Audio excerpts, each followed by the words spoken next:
স্বামী বলে, এই শুনছো, চা দাও তো, সকাল সকাল আমার মাথা কাজ করছে না। তখন স্ত্রী বলে, কি, আমি কি চায়ের গাছ নাকি যে যখন তখন চা চাইবে? স্বামী বলে, না মানে তুমি কালকে না বললে তোমার জন্য আমি সারা জীবন চা বানিয়ে দেবো, এই কথাটা কি তোমার মনে আছে? স্ত্রী বলে, ওটা তো বিয়ের আগের কথা, তখন তো সবকিছুই ভালো লাগে, সবকিছুই রঙিন দেখি। স্বামী তখন মাথা চুলকায় চুলকায় বলে, তাহলে এখন? তখন স্ত্রী বলে, এখন বাস্তবতা, তোমার চা খেতে মন চাইলে গ্যাসের চুলোটা অন করে পানি গরম করো। এখন দুপুর বেলা দুজনে একসাথে ভাত খাচ্ছে আর স্বামী তখন বলছে, আজ তরকারিতে এত ঝাল হয়েছে কেন? চোখে পানি চলে আসে। তখন স্ত্রী বলে, আরে ওটা তো প্রেমের ঝাল, ভালোবাসার ঝাল, আর এইসব ঝাল একটু বেশিই হয়। তখন স্বামী বলে, আরে এই ঝালে যদি প্রেম থাকে তাহলে তো ব্রেকআপটা বেশি ভালো ছিল। এদিকে রাতের বেলা দুজন একসাথে টিভি দেখছে। তখন স্ত্রী স্বামীকে বলছে,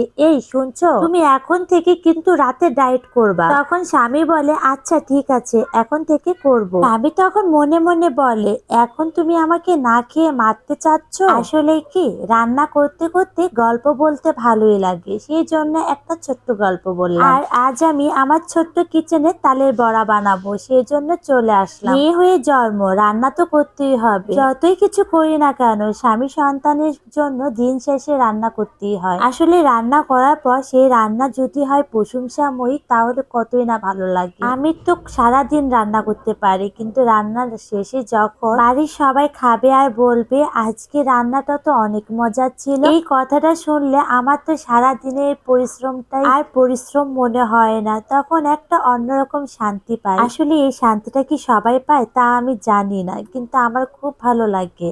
আমার রান্নাতে যদি কেউ বলে খুব মজা হয়েছে, কোনো প্রশংসাময়ী কথা। আজকের তালের বড়াটা কিন্তু অনেক মজার ছিল, আর আমি তালের বড়াটা কিন্তু খুব পরিষ্কার ভাবে রান্না করেছি। ছোট্ট কিচেন হলে কি হবে, এই খাবারটা কিন্তু আমরা সবাই খেতে পারি। আর আজকে খাবারটা কিন্তু আমরা সবাই খেয়েছিলাম, অনেক মজা হয়েছিল। এদিকে রান্না করতে করতে সন্ধ্যা হয়ে গিয়েছিল। আজ যখন আমি রান্না করলাম তখন গ্রামের সেই পিঠা বানানোর সন্ধ্যাটা ফিল করেছি। গ্রামে যখন আম্মু পিঠা বানাতো আর পাশে এরকম মোমবাতির আলো জ্বলতো, ভালোই লাগতো তখন। আর আজকে পিঠা বানাতে বানাতে তো রাতই হয়ে গেল। যাই হোক, টেস্টটা কিন্তু অনেক সুন্দর ছিল আর পিঠাগুলো অনেক রসালো ছিল। আচ্ছা, আগের দিনে সেই বাতি হেরিকেন কে কে মিস করো? আমি তো খুব মিস করি। ইদারিং আমি এই বাতি হেরিকেন গুলো খুঁজছি, কিন্তু কোথাও পাচ্ছি না। আসলে এগুলো কি বাজার থেকেই উঠে গেছে? খুব মিস করি এগুলোকে আমি। আজ এ পর্যন্তই, অনেক কথা বলে ফেলেছি।